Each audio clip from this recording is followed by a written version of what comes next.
في قلبي غير الله نور محمد صلى الله لا إله إلا الله حسبي ربي جل الله ما في قلبي غير الله نور محمد صلى الله काबे की बदरो तुझा तुम पे करोड़ों दरूद काबे की बदरो तुझा तुम पे करोड़ों दरूद तैबा के शख्सो दुआ तुम पे करोड़ों दरूद हस्बी रब्बी जल्लल्लाह मा फी क़ल्बी गैरुल्लाह नूर मोहम्मद सल्लल्लाहु ला इलाहा इल्लल्लाह हस्बी रब्बी जल्लल्लाह मा फी क़ल्बी गैरुल्लाह नूर मोहम्मद सल्लल्लाहु ला इलाहा इल्लल्लाह और कोई गरीब क्या तुमसे नेहा को भला और कोई गरीब क्या तुमसे नेहा को भला जब न होता ये चुपा जब न होता ये चुपा तुम पे करोड़ों दुरूद हस्बी रब्बी जल्लल्लाह मा फी क़ल्बी गैरुल्लाह नूर मोहम्मद सल्लल्लाहु ला इलाहा इल्लल्लाह हस्बी रब्बी जल्लल्लाह मा फी क़ल्बी गैरुल्लाह नूर मोहम्मद सल्लल्लाहु ला इलाहा इल्लल्लाह ज़ात हुए इत्तिखार वस्फ़े हुए लाजवाब ज़ात हुए इत्तिखार वस्फ़े हुए लाजवाब नाम हुआ मुस्तफ़ा नाम हुआ मुस्तफ़ा तुम पे करोड़ों दुरूद हस्बी रब्बी जल्लल्लाह मा फी क़ल्बी गैरुल्लाह नूर मोहम्मद सल्लल्लाहु ला इलाहा इल्लल्लाह हस्बी रब्बी जल्लल्लाह मा फी क़ल्बी गैरुल्लाह नूर मोहम्मद सल्लल्लाहु ला इलाहा इल्लल्लाह बिस्मिल्लाहिर रहमानिर रहीम ولنبلونكم بشيء من الخوف والجوع ونقص من الأموال والأنفس والثمرات وبشر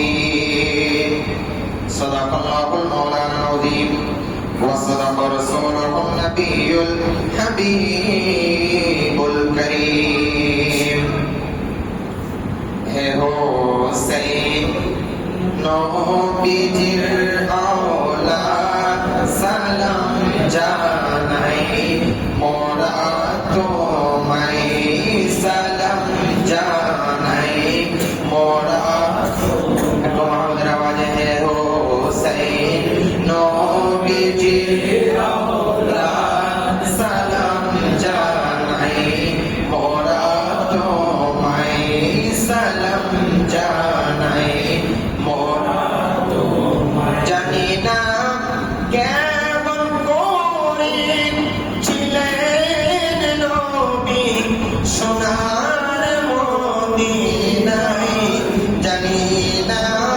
কেমন করে ছিলেন নবী সোনার মদিনায় যে সময় নিষ্ঠুর সীমার তোমার গলায় তলোয়ার চালায় হে হোসেন নবীজির আওলাদ সালাম জানাই মোরা তোমায় সালাম জানাই মোরা তোমায় সালাতুন ইয়া রাসূলুল্লাহ সালামুন ইয়া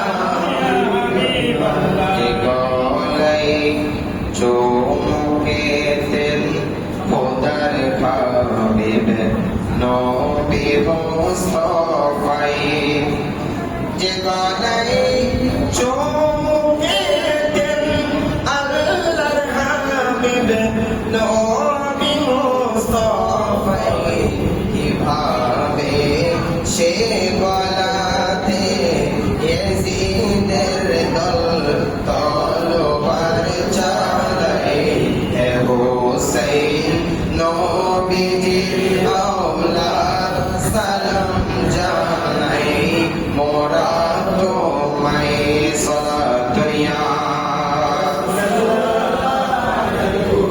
সালাম ইয়া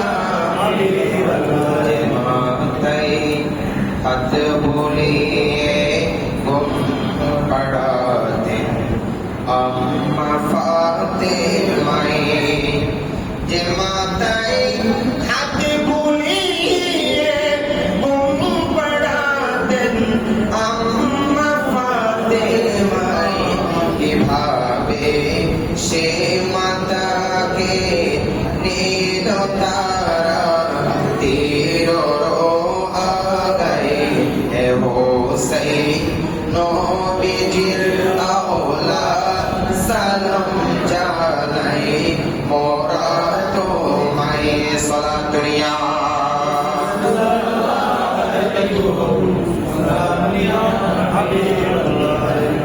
সম্মানিত মুসল্লিন কিরাম, মুরব্বিয়ান ইহসান, মাইকের আওয়াজ যতটুকু জানি দূর কাছে, রাহমানি ওয়া রাহমাতুল্লাহ, আসসালামু আলাইকুম ওয়া রাহমাতুল্লাহি ওয়া বারাকাতুহু। সর্বপ্রথম মহামণি রব্বুল আলামিনের দরবারে অসংখ্য অগণিত অজস্র শুকরিয়া জ্ঞাপন করি যে রব্বুল আলামিন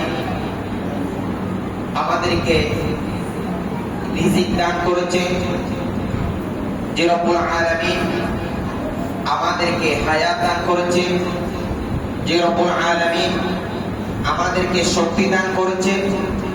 ওই শক্তি বলে আল্লাহর ঘর মসজিদের মধ্যে আসার বসা, ইবাদত বন্দেগী করা এবং কোরআন ও হাদিসের আলোকে দু চারটি কথা শোনা, সেই সুযোগ আমাদেরকে করে দিয়েছেন। সকলে উচ্চ আওয়াজে বলি আলহামদুলিল্লাহ, আর একটু মহব্বত করে বলি আলহামদুলিল্লাহ। এবং সাথে সাথে মানবতা মুক্তির দূত উম্মতের কান্ডারি নবী সরকার দু আলম নূর মুজাসসাম জনাবে মুহাম্মদুর রাসূলুল্লাহ সাল্লাল্লাহু তাআলা আলাইহি ওয়াসাল্লাম দরবারে অসংখ্য অগণিত অজস্র দরুদের নাজরানা পেশ করে আরেকটিবার মহব্বতের সহিত বলি আলহামদুলিল্লাহ। এবং বিশেষ করে আজকে আমরা যারা এখানে উপস্থিত হয়েছি, আমাদের মধ্যে আমাদের মেহেরবান মা বাবা যারা অন্ধকার কবরস্থ হয়েছে, রব্বুল আলামিন আজকে এই শহাদায়ে কারবালার মাহফিলের উসিলায় রব্বুল আলামিন আমাদের মা বাবার জিন্দেগীর গুনাহটা মাফ করে দিন, সকল বলি আমিন। এবং বিশেষ করে আমাদের মেহেরবান মা বাবা এখনো পর্যন্ত যাদের জীবিত আছেন, রব্বুল আলামিন প্রত্যেককে হায়াতে তাইয়্যিবা তাবিবা দান করে দিন, আমিন। এবং বিশেষ করে আমরা যারা উপস্থিত হয়েছি, আমরা সকলে গুনাহগার, ঠিক কিনা? তো আল্লাহ যদি বান্দার গুনাহ মাফ করতে চায়, ওইখানে কি কোনো কিন্তুর প্রয়োজন হবে না? আল্লাহ যদি বলে আমি আমার এই বান্দাকে মাফ করে দিলাম, ওইখানে পৃথিবীর কোনো বাদশা, কোন কমিশনার বলেন, কোন ব্যক্তিবর্গ বলেন, কেউ কি সেখানে হস্তক্ষেপ করতে পারবে না? তাহলে সবকিছু মালিককে আল্লাহ। তো আজকে আমরা যারা উপস্থিত হয়েছি, আল্লাহ যেন আজকের এই জুমার রাতের উসিলায়, আল্লাহ যেন আজকের এই শহাদায়ে কারবালা মাহফিলের উসিলায় আমাদের প্রত্যেকের জিন্দেগীর গুনাহটা মাফ করে দিন, আমিন। তো আমি একটুখানি আয়াতে কারিমা তেলাওয়াত করেছি বরকাতা, আল্লাহ যেন ওই কোরআনে কারিমের আয়াতের উসিলায় আমাদের প্রত্যেকের অন্তরের মধ্যে যেন হেদায়েতের নূর দান করে, সকলে আমিন। তো সর্বপ্রথম বিশেষ করে বলতে চাই এখন পর্যন্ত যিনি তাকরিরাত করেছেন হযরত সাইয়েদনা সিদ্দিক আকবর রাদিয়াল্লাহু তাআলা আনহু, জামে মসজিদের সম্মানিত খতিব মুকাররম, আপনাদের সকলেরই অত্যন্ত প্রিয় ভাজন এবং আমাদের সকলেরই হৃদয়ের স্পন্দন, আমাদের সকলের সুপরিচিত হযরত আল্লামা যারা মাওলানা মামুনুল হক আত্তারি মাদাদিউল আলী, এবং আমার পাশে বসা আছে অত্র মসজিদের সম্মানিত পেশিমা বন্ধুবর হযরত আল্লামা হাফেজ মাওলানা জালালউদ্দিন আল কাদরি মাদাদিউল আলী, এবং বিশেষ করে যিনি আজকে প্রধান অতিথি হিসেবে তাশরীফ আনবেন, আমাদের সকলেরই হৃদয়ের স্পন্দন, ঠিক কিনা? আমাদের সকলেরই একেবারে প্রিয় এবং আমাদের সকলেরই যিনারা আমাদেরকে গাইড করেছেন, ঠিক কিনা? যদিও বা ইনার বাড়ি এখানে নয়, যদিও বা ইনার সাথে আমাদের সাথে রক্তর সম্পর্ক নয়, তারপরও এই এলাকার মধ্যে এমন ভাবে ইনার মহব্বত সকলের অন্তরের মধ্যে পৌঁছে দিয়েছে, সকলের অন্তরের মধ্যে ধারণ করেছে। ইনি আমাদেরকে সুন্নিয়তের বার্তা বাহক হিসেবে আল্লাহ ওনাকে আমাদের কাছে পাঠিয়েছেন। বলে আলহামদুলিল্লাহ, ঠিক কিনা? আমাদের কেন্দ্রীয় জামে মসজিদের মাইজপাড়া কেন্দ্রীয় জামে মসজিদের সম্মানিত খতিব মুকাররম হযরত আল্লামা জানাব মাওলানা আবু ইউসুফ তাহিরি আল কাদরি মাদাদিউল আলী, আল্লাহ হুজুরের হায়াতের মধ্যে হায়াতি হিজরি দান করুন, সকলে বলি আমিন। আমি যে আয়াতে কারিমা তিলাওয়াত করেছি, দেখেন আমি কোনো আলেম নই, জ্ঞানীও নই, আপনাদের কাছে এসেছি শুধু মহব্বতে। আপনার যদি দোয়া করে রব্বুল আলামিন যদি দয়া করে আর মদিনা ওয়ালা নবী যদি মদিনা থেকে ফয়েজের দেন, দিতে পারে কিনা? কোনো সন্দেহ আছে নি? কোনো সন্দেহ নাই। অনেককে দিয়েছেন কিনা? দেখেন এখন তো শুরু করি নাই। রাসূল করিম সাল্লাল্লাহু আলাইহি ওয়াসাল্লাম সাহাবায়ে কেরামদেরকে নিয়ে নামাজ আদায় করতেছে। কি আদায় করতেছে? নামাজ। তো যখন নামাজ আদায় করে হঠাৎ করে আমার নবীজি নিজের হাত মোবারক এরকম করে বের করে দিয়েছে। আচ্ছা, আমরা যদি নামাজের মধ্যে যদি এরকম হাত বের করে দিই ইচ্ছাকৃতভাবে, কোনো উজর ছাড়া, কি ছাড়া? উজর ছাড়া যদি হাতটা এরকম বাইর করে দিই, দুই হাত যদি ছাড়ে দিই, নামাজ থাকবে না? নবীর নামাজ আছে কিনা? আছে। পুরো বলে আছে। সাহাবায়ে কেরাম যখন নামাজ শেষ হলো, ইয়া রাসূলুল্লাহ, ইয়া হাবিবাল্লাহ, আপনার কদমের মধ্যে আমাদের মা বাবা কুরবান, আমরা খেয়াল করলাম আপনি নামাজের মধ্যে আপনার হাত মোবারক আপনি বের করে দিয়েছেন। সুবহানাল্লাহ। আমার রাসূল বলছেন, আমি যখন নামাজ পড়তেছিলাম জান্নাতের মধ্যে একটি আঙ্গুরের খোলা দেখলাম। সুবহানাল্লাহ। জোরে বলেন না সুবহানাল্লাহ। তাহলে নবীর জন্য দূরে আর কাছে কোনটাই নাই। এখন তোমাকে বলেন নবীজির দেওয়ালের পিছনে কি আছে সেটাও দেখেন না, অথচ দেখেন না আপনার আত্মীয় স্বজন যখন চলে যাবে, আত্মীয় স্বজন যখন চলে যাবে, হাদিসে মুবারাকার মধ্যে আছে, মিশকাত শরীফের মধ্যে হাদিস খানা আছে যে আত্মীয় স্বজন যখন অন্ধকার কবরে আপনাকে দিয়ে চলে যাবে, আপনি কবরস্থানের পাশ দিয়ে হেঁটে যেতে যেতে ওই মুর্দা আপনার পায়ের জুতার যে আওয়াজ আছে সেই আওয়াজটাও ওই মুর্দা শুনতে পাবে। যে সুবহানাল্লাহ। ওই অন্ধকার কবরের মধ্যে একেবারে একাকিত্ব হয়ে যাবে, ওই একাকিত্ব কবরের মধ্যে গুনাহগার উম্মতকে দয়াল নবীজি জড়িয়ে দিবেন। সুবহানাল্লাহ। তাহলে নবীর জন্য দূর আর কাছে কোনো কিছুই নাই, নবীর জন্য সবই সমান। যে তাহলে ওই নবীজি, আমাদের ওই দয়াল নবীজি মদিনা থেকে যদি ফয়েজ আনতে, তাহলে আমি এই আয়াতের আলোকে দু চারটি কথা বলে আমি আমার কথা কিন্তু টানবো ইনশাআল্লাহ। সর্বপ্রথম দেখেন, সুখ দুঃখ সয় সম্পদ, টাকা পয়সা, সম্মান, ইজ্জত সব কিছু দান করেন কে? আল্লাহ। আর একটু জোরে বলবেন আল্লাহ। আপনাদের খেয়াল আছে? বিরক্ত লাগলো মনো? বিরক্ত লাগতেছে কোনো? তো দেখেন, টাকা পয়সা সয় সম্পদ, সম্মান, মান সম্মান, কিনা এগুলো সব কিছু দান করবেন কে? আল্লাহ। আল্লাহ। তা আল্লাহ ওই দান করাটাকে কোরআনে কারীমের মধ্যে বলছেন ওয়ালা নাবলুওয়ান্নাকুম বিশাইইম মিনাল খাউফি ওয়াল জু'i ওয়া নাকসিম মিনাল আমওয়াল ওয়াল আনফুসি ওয়াত তামারাত। আমার আল্লাহ বলছেন যে আমি অবশ্যই তাদেরকে কিছু জিনিসের মাধ্যমে আমার বান্দাদেরকে আমি পরীক্ষা করব। সুবহানাল্লাহ। তাহলে আমরা কি মনে করি আমি কালিমা পড়লাম, আমাদের ইমাম সাহেবের পিছনে নামাজ পড়লাম, আমরা কি পরিপূর্ণ ইমানদার? না। আর কিছু বলেন না? না। দেখেন কারবালার ময়দানে যারা ইয়াজিদি বাহিনী ছিল, আমার কথা বুঝতেছেন? কোনো কষ্ট হচ্ছে না? কারবালার প্রান্তরে যারা ইয়াজিদি বাহিনী ছিল তারাও কিন্তু নামাজ পড়েছে। তারাও কি পড়েছে?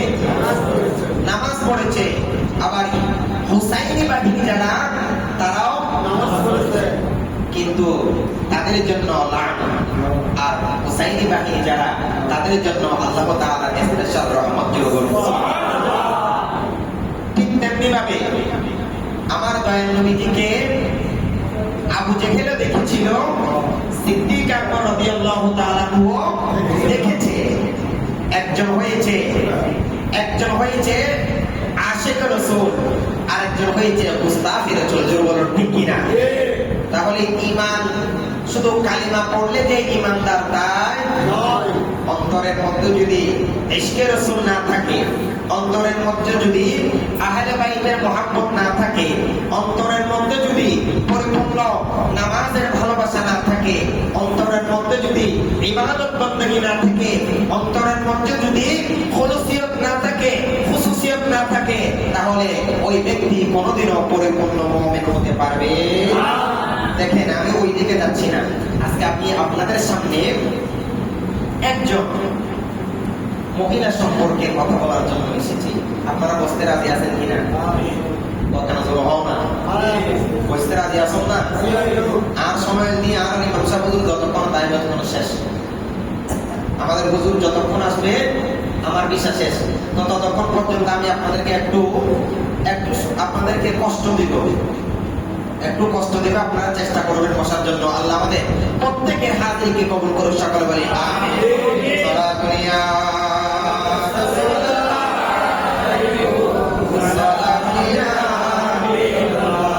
দেখেন যে রমণীকে নিয়ে কথা বলতে চাচ্ছিলাম, যিনার নাম হচ্ছে হযরত সাইয়েদনা ফাতেমা আয-জাহরা রাদিয়াল্লাহু তাআলা আনহা। সুবহানাল্লাহ। দেখেন আম্মা জান ফাতেমা আয-জাহরা ইনি কেমন শখসিয়ত, কেমন ব্যক্তি ছিলেন।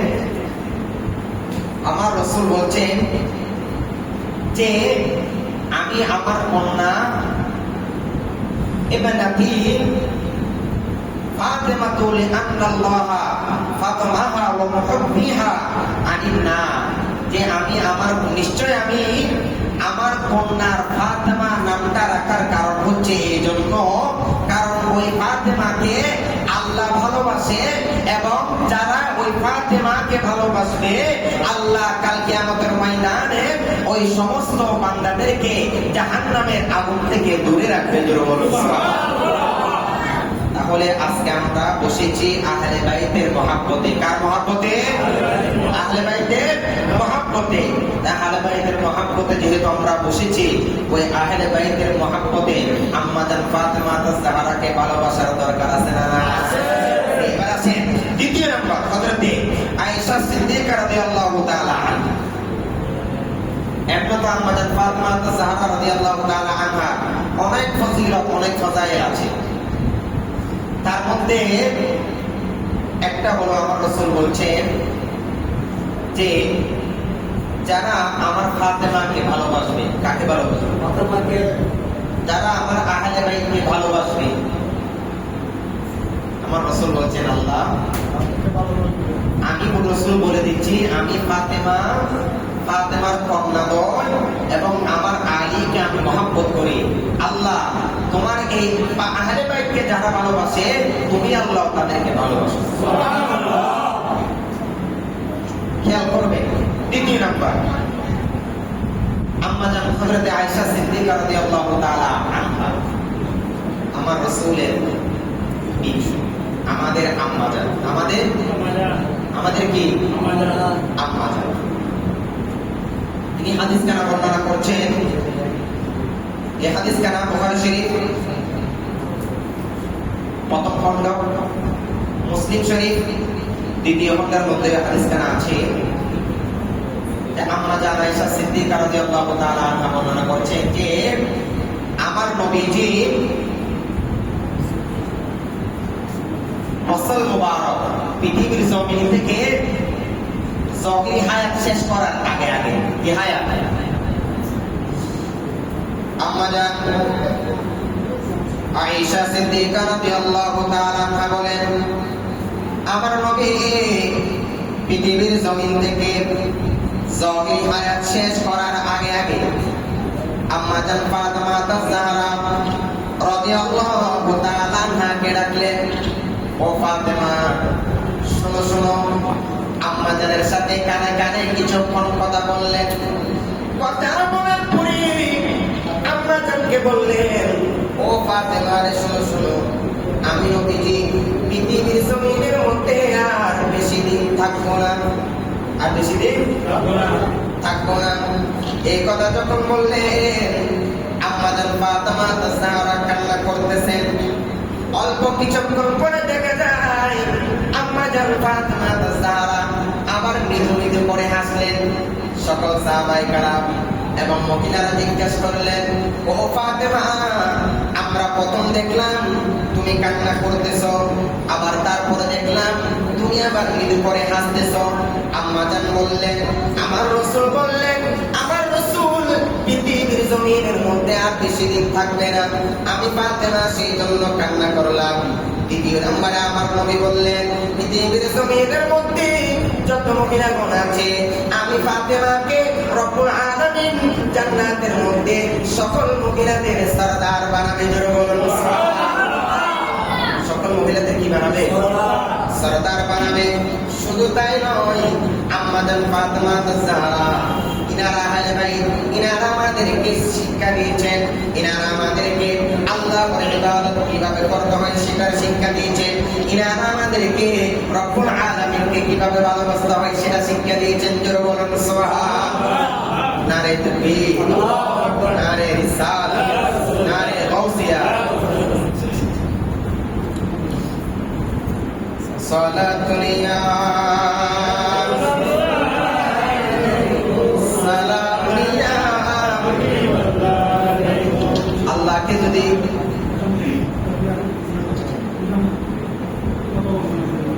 আল্লাহকে যদি ভালোবাসতে হয় নামাজ পড়ার দরকার আছে না?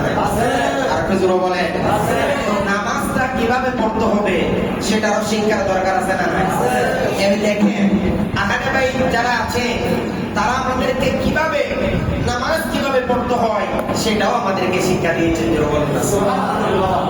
আম্মা জান ফাতেমা তাজহারা রাদিয়াল্লাহু তাআলা আনহা নামাজের মধ্যে দাঁড়ালেন, সারাদিন পরিশ্রম করলেন, ঘরের মধ্যে যত প্রকারের কাজ আছে সব কাজকে তিনি শেষ করলেন। শেষ করার পরে তিনার স্বামী হযরতে আলী রাদিয়াল্লাহু তাআলা আনহুর সেবা যত্ন করলেন। সেবা যত্ন করার পরে স্বামীর কাছ থেকে সর্বপ্রথম অনুমতি নিলেন, ওগো প্রাণের স্বামী, আপনি যদি আমাকে একটু অনুমতি দেন আমি আল্লাহকে রাজি করানোর জন্য নামাজের মধ্যে দাঁড়িয়ে যাব। স্বামী থেকে অনুমতি নেওয়ার দরকার আছে না নাই? এখন তার মুঠো তুলে নেন, আল্লাহ হেফাজত করুন, আমিন। স্বামীকে বললেন, ও প্রাণের স্বামী, আপনি যদি আমাকে একটু অনুমতি দেন আমি একটু আল্লাহকে রাজি করানোর জন্য নামাজের মধ্যে দাঁড়াবো। আম্মা জান ফাতেমা তাজহারা রাদিয়াল্লাহু তাআলা আনহা তিনি নামাজের মধ্যে দাঁড়ালেন।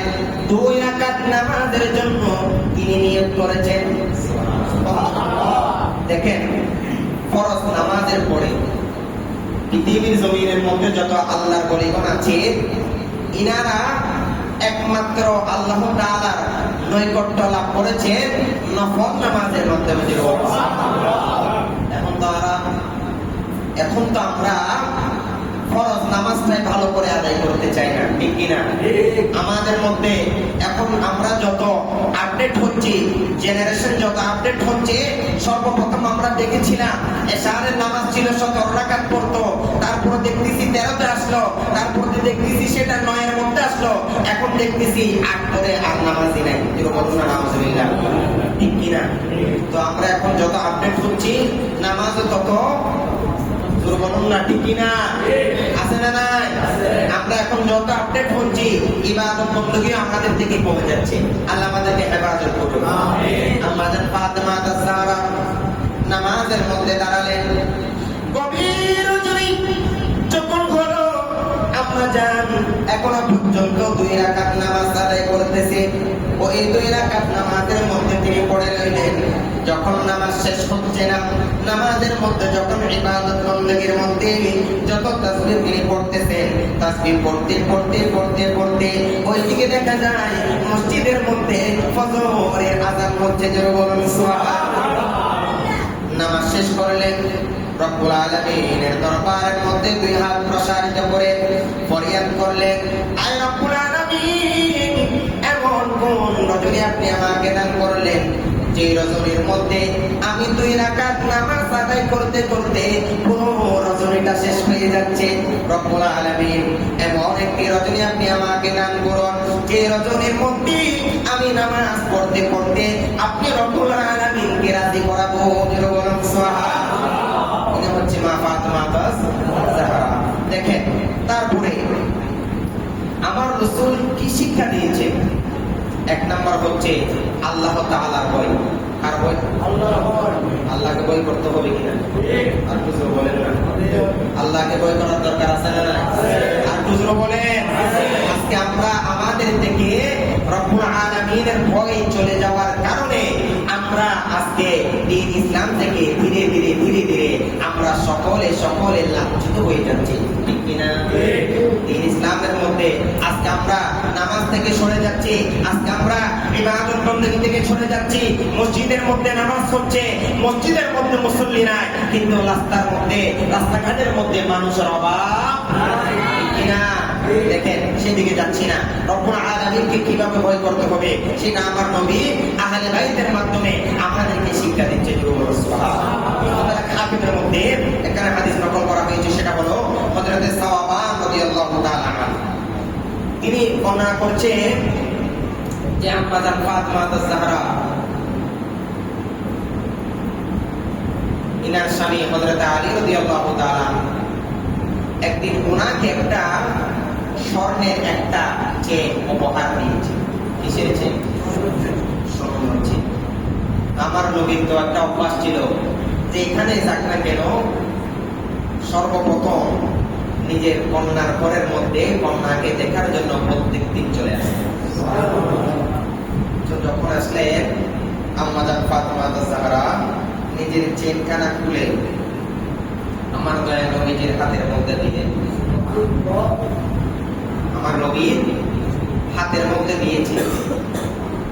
হাতের মধ্যে দেওয়ার পরে আমার নবী বলছে, ফাতেমা, এই স্বর্ণ তো তোমার জন্য কাল কিয়ামতের ময়দানে জাহান্নামের যে রাস্তা প্রয়োজন, সেই জাহান্নামের রাস্তা হয়ে যাবে। জাহান্নামের এই কথা বলে আমার নবী সাথে সাথে ঘরের মধ্যে চলে গেলেন। দেখেন, শিক্ষাটা দিচ্ছে কে? আরকান হাদিসের মধ্যে আছে, একদিন আমার দয়াল নবীজি নামাজ পড়তেছে। নামাজ পড়তে শেষ করার সাথে সাথে আমার নবী ঘরের মধ্যে চলে গেলেন।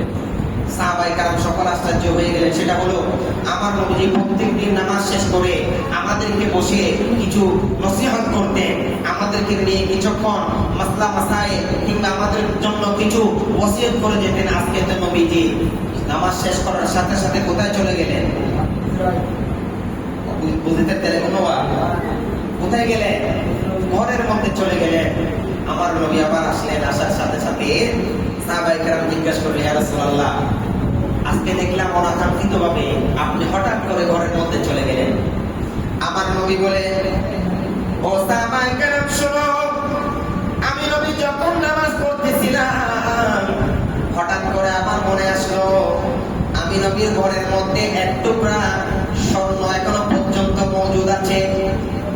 এক টুকরা স্বর্ণ এখনো কি আছে? মজুদ আছে।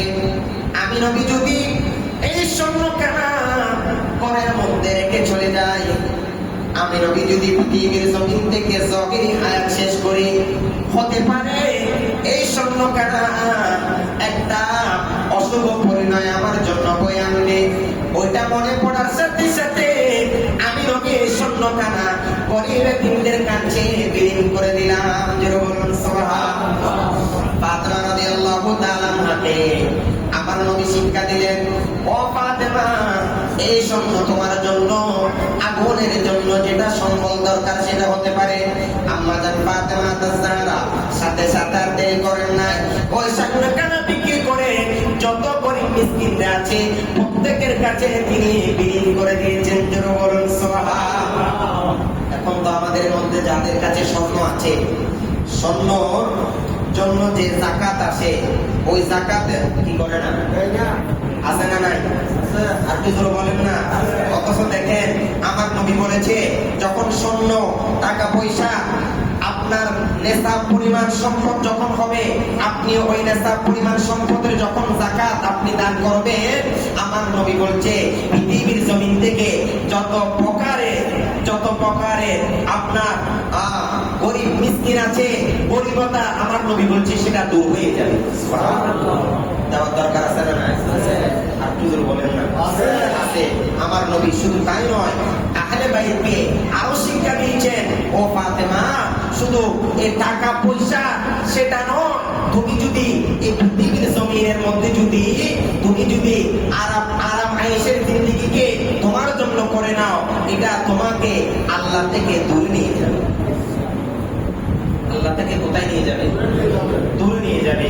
সে হাদিস কানা বর্ণনা করছেন হযরতে ওমর ইবনে সফি রাদিয়াল্লাহু তাআলা আনহু এই হাদিস কানা বর্ণনা করেছেন যে তিনি একদিন আমার নবীর সাথে ছিলেন। কার সাথে?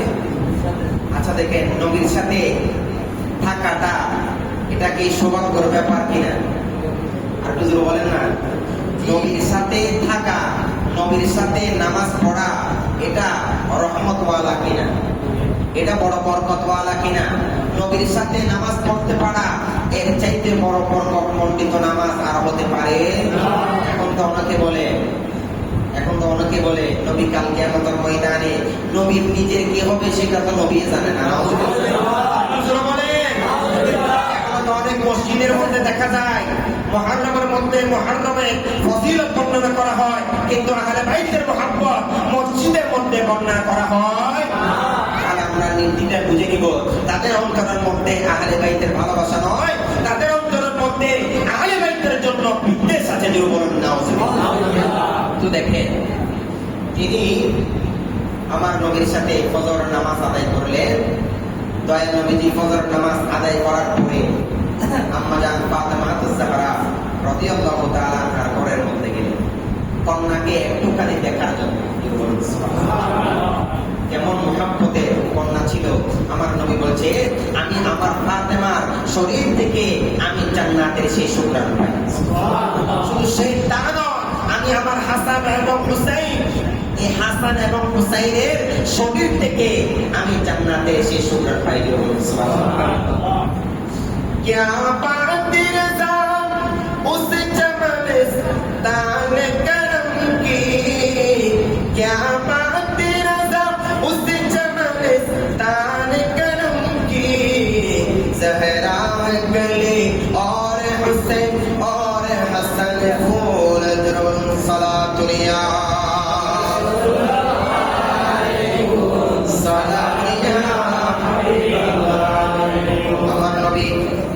আম্মা জান ফাতেমা তাজজাহরা রাদিয়াল্লাহু তাআলা আনহার ঘরের মধ্যে গেলেন। ঘরের মধ্যে যাওয়ার পরে দরজার মধ্যে একটা টোকা দিলেন। নবী আমাদেরকে শিক্ষা দিচ্ছে, অথচ দেখেন আমার নবীর কন্যা, আমার নবীর আর কিছু বলেন, আমার নবীর কন্যা হওয়ার পরও ঘরের মধ্যে প্রবেশ, আমার নবী প্রবেশ করবে, সেটাও নবীর কন্যা থেকে আমার নবী সেটা অনুমতি চাচ্ছেন, যেটা বলেন না সুবহানাল্লাহ। তো আম্মা জান ফাতেমা বললেন, ইয়া রাসূলুল্লাহ, ইয়া হাবিবাল্লাহ, আপনি এখন ঘরের মধ্যে প্রবেশ করবেন না। ইয়া রাসূলুল্লাহ, আমি ফাতেমার শরীরের মধ্যে কাপড় আছে একটি, যে কাপড়ের মাধ্যমে আমি নিজের পুরো শরীরটা এখনো পর্যন্ত পরে রাখতে পারি নাই। আমার নবী নিজের শরীর থেকে ওই চাদর মুবারক কানা আম্মা জান ফাতেমাকে সাথে সাথে দিয়ে দিলেন।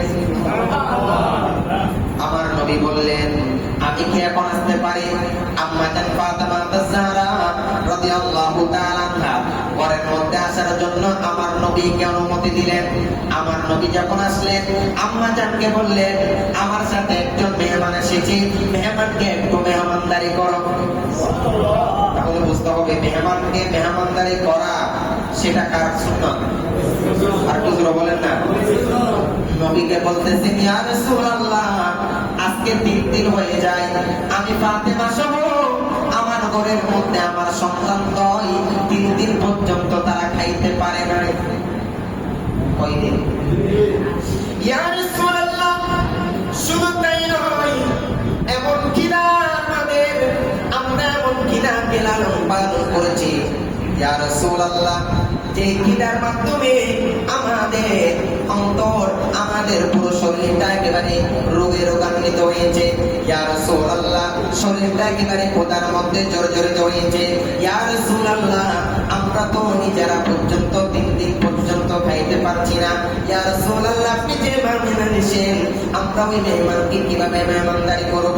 আমার নবী বলেন, ও ফাতেমা, শোনো শোনো, আমি যদি এখন রব্বুল আলামিনের দরবারের মধ্যে ফরিয়াদ করি, রব্বুল আলামিন কোনো না কোনো ভাবে আমি নবীর জন্য খাবারের ব্যবস্থা করে দিবে। ঠিক কিনা? নবী যদি আল্লাহর দরবারে ফরিয়াদ করে, সেটা কি বিফলে যায়? আর তুজোর বলেন, নবী যদি দোয়া করে, সেই দোয়া কখনো বিফলে যায়? অথচ দেখেন আমার নবী যখন হযরতে ইমাম হোসেন এবং হযরত ইমাম হাসান রাদিয়াল্লাহু তাআলা আনহু ইনারা যখন জন্মগ্রহণ করেছেন, আমার নবী দোয়া করেছেন, আল্লাহুম্মা আ'তিল হুসাইনা সাবরাও ওয়া আজরা, আয় আল্লাহ, কারবালার প্রান্তরের মধ্যে আমার হুসাইনকে আপনি সবর দান করুন, আপনি আজর দান করুন, দুশমনদের সামনে যেন সে যেন হুঁশিয়ার না হয়। আয় আল্লাহ, তাকে সবর দান করুন, সে যেন কারবালার প্রান্তরের মধ্যে ঈমান নিয়ে অটুট থাকতে পারে। আয় আল্লাহ, আপনি তাকে আজর দান করুন, এই আজরের মাধ্যমে যেন কাল কিয়ামতের ময়দানে আমি আমার গুনাহগার উম্মতদেরকে মাফ করাইতে পারি। জোরে বলুন সুবহানাল্লাহ। তাহলে নবী দোয়া করলে সেই দোয়ার সাথে সাথে কবুল হয় কিনা? হয়। আর হুজুর বলে, হয়। দেখেন নবী নিজের কন্যার ঘরের মধ্যে এসেছে, ও ফাতেমা, তোমার ঘরের মধ্যেও খাদ্য নাই, আমার ঘরের মধ্যেও খাদ্য নাই, নবীর কন্যা, কিন্তু তারপরও আমার নবী খাদ্যের জন্য দোয়া করে নাই। আমার নবী আম্মা জান ফাতেমাকে বললেন, ও ফাতেমা, শোনো, আজকে তুমি যত বুকের মধ্যে রাখবে, তুমি যত রোজা অবস্থার মধ্যে থাকবে, তুমি তত আল্লাহ তাআলার সান্নিধ্য লাভ করতে পারবে। তাই নয়, আমার নবীজি হযরত আয়েশা সিদ্দিকা রাদিয়াল্লাহু তাআলা আনহাকে একখানা হাদিস বর্ণনা করেছেন, যারা আল্লাহকে রাজি করানোর জন্য রোজা রাখবে, রোজা অবস্থার মধ্যে থাকবে, কালকে কিয়ামতের ময়দানে তারা শক্তি এবং সবল হিসেবে আল্লাহর দরবারের মধ্যে দাঁড়াবে। সুবহানাল্লাহ। এখন আমরা খানা পিনা অপচয় করে, এরকম আছে না? আর হুজুর বলে আছে। আরেকখানা হাদিস বলি, দেখেন, একটা হলো নবী আমাদেরকে শিক্ষা দিচ্ছে যে পৃথিবীর জমিনের মধ্যে আরাম আয়েশের জিন্দেগি সেটা করা যাবে না, এবং পৃথিবীর জমিনের মধ্যে আপনার খানা পিনা সেটা বড় নয়, সবচাইতে বড় হচ্ছে রাজি করাইতে হবে কাকে?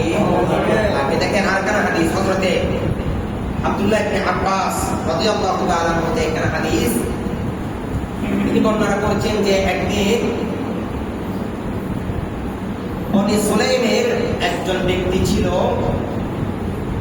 যে ব্যক্তি সব সময় আমার নবীকে গালমন্দ করত। বলুন না নাউজুবিল্লাহ। আমাদের সমাজের মধ্যে আছে না নাই? আর দুজনে বলে নবীকে মরা বলে, নবীকে মৃত বলে, এরকম আছে না নাই? নবী হাজের নাজের নয়, এরকম আছে না নাই? এরকম বলে না? বলে কিনা? নবী নবী নিজে কিছু করতে পারবে না, নবী আমাদের জন্য কিছু করতে পারবে না, নবী আহলে বাইত আমাদের জন্য কিছু করতে পারবে না, এরকম অনেক ভাইরা বলে আছে না নাই? দেখেন সূরাতুল কাউসারের মধ্যে, এই কাউসারের তাফসীরের মধ্যে আপনি তাফসীর জালালাইন বলেন, তাফসীর মাজহারি বলেন, তাফসীরের মধ্যে একখানা হাদিসে মুবারাকা বর্ণনা করা হয়েছে। হযরত ইমাম হুসাইন রাদিয়াল্লাহু তাআলা বলছেন, ওই কারবালার প্রান্তরের মধ্যে, কোন প্রান্তরে? কারবালার প্রান্তরের মধ্যে বগুয়া যখন বললেন, ও হুসাইন দেখো না, আমরা ফুরাত নবীকে বন্ধ করে দিয়েছি, তুমি একটু করে খেয়াল করে দেখো ফুরাত নবীর মধ্যে পানিগুলো কত সুন্দর করে ঢেউ তুলতেছে, পানিগুলো কত মিষ্টান্ন, কিন্তু ওর থেকে ওইখান থেকে একটা পানি আমরা তোমাদেরকে দিব না। আর ইমাম হুসাইন রাদিয়াল্লাহু তাআলা বললেন, বড় আফসোস, বড় আফসোস, তোমরা পৃথিবীর জমিনের পানির জন্য পাগল হয়ে যাচ্ছ, অথচ আমার নবী বলছেন কাল কিয়ামতের ময়দানে যখন হাউজে কাউসারের মালিক হবে আমার নবী, আর ওই হাউজে কাউসারের পানি পান করানোর জন্য আমার নবীজি আমাদেরকে জব করিয়ে দিবে। তাহলে পৃথিবীর জমিনের পানি বেশি দরকার নাকি হাউজে কাউসারের পানি বেশি দরকার? বলেন না? তাহলে হাউজে কাউসারের পানি যদি দরকার হয়, আহলে বাইতকে ভালোবাসার দরকার আছে না? আছে। তাহলে শুনেন, সেদিকে যাচ্ছে না, বনি সুলাইমের একজন ব্যক্তি আমার নবীকে সব সময় গালমন্দ করত। তো নবীর শিক্ষা তো, যিনি গালমন্দ করেছেন ওনাকে মারধর করা নবীর শিক্ষা ছিল, যিনি গালমন্দ করেছেন ওনাকে ভালোবাসার মাধ্যমে নিজের অন্তরের মধ্যে জড়িয়ে রাখা। তাহলে এখন যারা বলবে নবী কিছুই জানে না, আমরা কি তাদের সাথে গালমন্দ করবো? আর কিছু বলে আমরা তাদেরকে বলবো যে ভাই তুমি যেটা জানো ভালো কথা, আমাদের মসজিদের মধ্যে আমাদের ইমাম সাহেব সুন্দর করে তাকরীরাত করে, এতদিন তোমাদের ইমাম সাহেবেরটা শুনেছো, আজকে আমাদের ইমাম সাহেবেরটা একটু শোনো। কি বলবো? তাহলে ঝগড়া বিবাদ করার দরকার নাই, সেদিকে যাচ্ছি না। ওই ব্যক্তি যখন গালমন্দ করতেছেন সাহাবায়ে কেরাম আজমাইন রাদিয়াল্লাহু তাআলা আনহুম সকলে যারা আছেন, আমার নবী শিষ্টাচারের মাধ্যমে, আমার নবীর চরিত্রের মাধ্যমে ওই বনি সুলাইমের ওই মানুষ হঠাৎ করে একদিন আমার নবীর হাতে হাত রেখে নিজে কালিমা পাঠ করেছেন। তো কালিমা যখন পাঠ করেছেন, সর্বপ্রথম সিদ্দিক আকবর রাদিয়াল্লাহু তাআলা ওনাকে কিছু দান করলেন। সাহাবায়ে কেরাম একজন একজন করে ওনাকে এক একটা দান করলেন। আমার নবী বলেন, ও সাহাবায়ে কেরাম শোনো শোনো, হযরতে সালমান ফারসি রাদিয়াল্লাহু তাআলা বললেন, আমার ফাতেমার ঘরের মধ্যে যাও, আমার ফাতেমাকে বলবে এই নবদিনী সবসময় এই যে ইসলাম ধর্ম গ্রহণ করেছেন ওনাকে যেন কিছু দান করে। বলুন সুবহানাল্লাহ। আমার নবী বলেন, সালমান ফারসিকে যখন পাঠালেন, পাঠানোর পরে আম্মা জান ফাতেমা যার ঘরের মধ্যে গেলেন, হযরতে সালমান ফারসি বললেন, ও ফাতেমা, আমাকে দয়াল নবীজি পাঠিয়েছেন, একজন ব্যক্তি দ্বীন ইসলাম গ্রহণ করেছেন, আপনাকে ওনার জন্য কিছু দেওয়ার জন্য বলেছেন। আম্মা জান ফাতেমা বলে, ও সালমান ফারসি শোনো শোনো, আল্লাহ যিনি আমার নবী আমার আব্বা জানকে রাসূল হিসেবে পৃথিবীর জমিনের মধ্যে প্রেরণ করেছেন, খোদার কসম করে বলি আমার ঘরের মধ্যে আজকে 3 দিন পর্যন্ত চুলা জ্বলে না। কয়দিন? আম্মা জান ফাতেমা বললেন 3 দিন পর্যন্ত চুলা জ্বলে না। অথচ দেখেন এই ফাতেমা কোন ফাতেমা, যিনি রব্বুল আলামিনের দরবারের মধ্যে ফরিয়াদ করার সাথে সাথে আল্লাহ জান্নাত থেকে ইমামে হুসাইনের জন্য পোশাক পাঠিয়ে দিয়েছেন। জোরে বলুন সুবহানাল্লাহ। মেরে হুসैन तुझे सलाम, मेरे हुसैन तुझे सलाम, मेरे हुसैन तुझे सलाम, मेरे हुसैन तुझे सलाम, अस्सलाम या हुसैन, अस्सलाम या हुसैन, अस्सलाम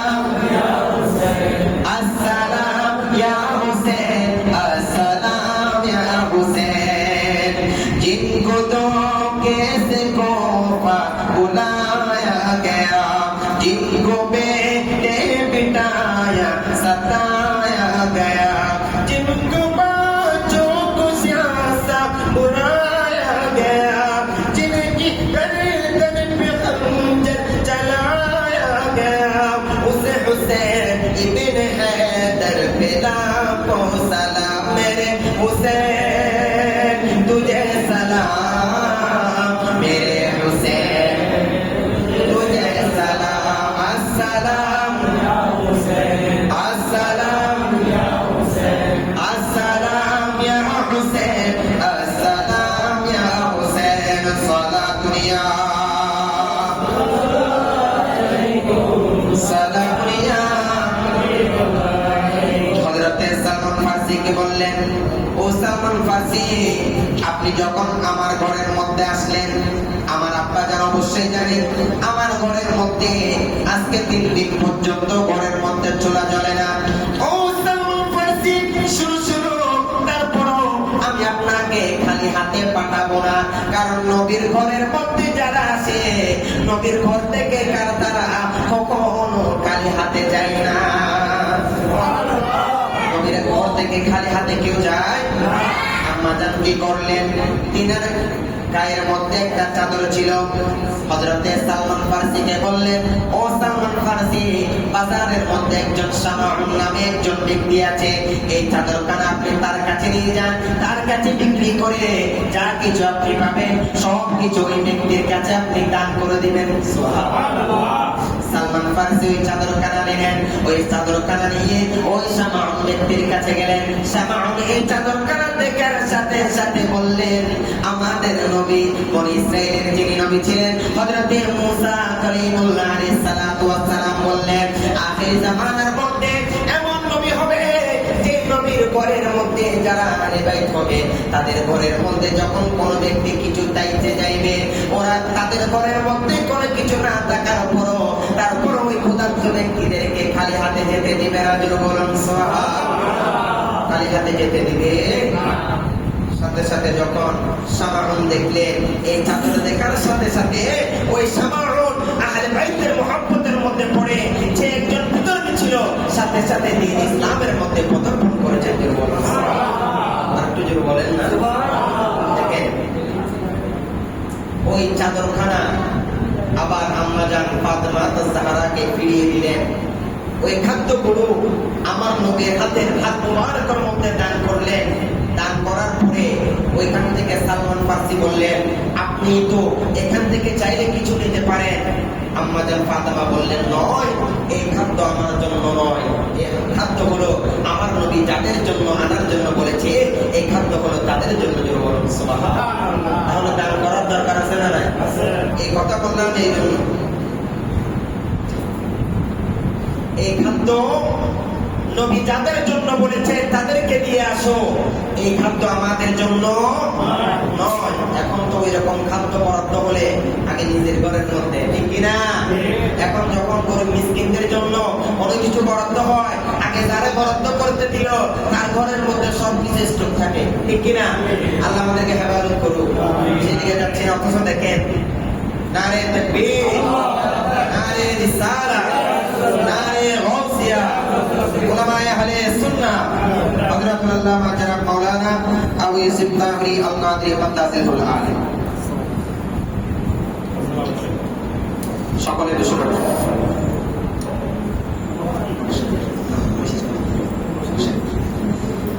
সালাতুন ইয়া সালাতুন ইয়া রাসূলুল্লাহ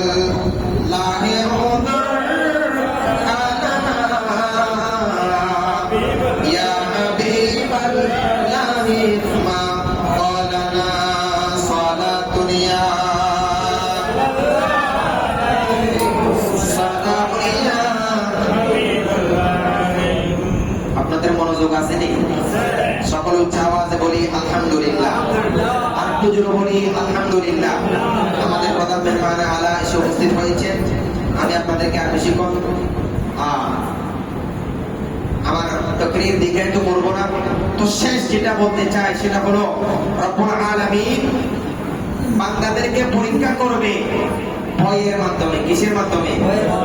ভয়ের মাধ্যমে, ক্ষুধার মাধ্যমে, আপনার ত্রুটির মাধ্যমে, নফসের মাধ্যমে, মালের মাধ্যমে, সর্বোপরি আল্লাহ বান্দাদেরকে সবরের মাধ্যমে, সবকিছুর মধ্যে বান্দা যখন উত্তীর্ণ হবে, আমার রব্বুল আলামিন বলছেন ওয়াবাশশির এই বাশশিরের মাধ্যমে আল্লাহ বলে দিচ্ছেন যে আমার ওই সমস্ত বান্দা যারা সবর ধৈর্য ধারণ করতে পারবে, বান্দা যখন অভাবের মধ্যে পড়ে যাবে ওই সময় আল্লাহর উপর ধৈর্য ধারণ করবে, আল্লাহর উপরে খেয়াল রাখবে, বান্দা যখন নিজের মাল নিজের নফসের উপর যখন বিপদ আসবে, বান্দা ওই কঠিন মুসিবতের সময় যখন ধৈর্য ধারণ করবে, আমার আল্লাহ বলছেন ওদের জন্য জান্নাতের সুসংবাদ, তাদেরকে তোমরা শুনিয়ে দাও। জোরে বলুন সুবহানাল্লাহ। একটু জোরে বলুন না। দেখেন হযরত ইমাম হুসাইন, মনোযোগ আসেনি? শেষ করে দিব। হযরত ইমাম হুসাইন রাদিয়াল্লাহু তাআলা আনহু ইনি যখন জন্মগ্রহণ করলেন, হযরত উম্মে সালমা রাদিয়াল্লাহু তাআলা আনহা ইনি আমার নবী কুলের মধ্যে যখন ওনাকে এনে দিলেন, আমার নবীর সাথে সাথে কান্না করে দিলেন। সুবহানাল্লাহ। কান্না করে করে বলতেছেন যে আমি নবীর কাছে এখন ফেরেশতা আসলো এবং খবর দিল যে আমার এই ইমাম হোসেনকে কারবালার জমিনের মধ্যে নির্দয়ভাবে, রাসায়নিকভাবে, অন্যায়ভাবে জুলুম করে আমার এই ইমাম হোসেনকে তারা হত্যা করবে। জোরে বলুন নাউজুবিল্লাহ।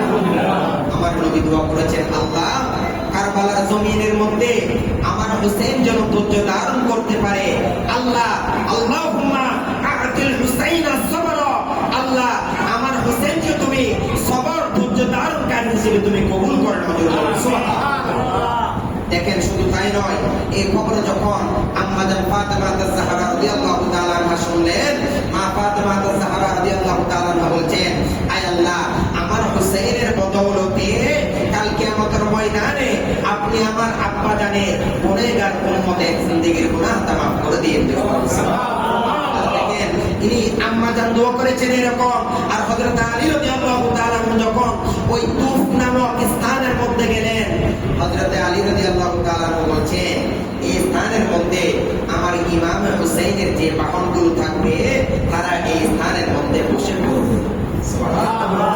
এই স্থানের মধ্যে আমার ইমাম হুসাইনের সাওয়ারিহে কারবালা এবং শহীদে কারবালা এবং আনোয়ারুল বায়ান সহ এই কিতাবের মধ্যে বর্ণনা করা হচ্ছে, হযরতে আলী রাদিয়াল্লাহু তাআলা বলছেন যে স্থানের মধ্যে আমার কলিজার টুকরা ইমাম হুসাইনের রক্ত প্রবাহিত হবে। এই আল্লাহর কাছে আমি আর অন্য কিছু ফরিয়াদ করব না, আল্লাহ এই রক্তের বিনিময়ে তুমি আমার নবীজির গুনাহগার উম্মতের গুনাহ তুমি maaf করে দাও। সুবহানাল্লাহ। দেখেন সকলে যদি আল্লাহর দরবারে দোয়া করত, আল্লাহ কারবালার প্রান্তরের মধ্যে আমার ইমাম হুসাইনকে আপনি কতল করিয়েন না, আমার ইমাম হুসাইনের জানকে আপনি বখশিশ দেন, আল্লাহ দিতেন কিনা? একটু জোরে বলেন না।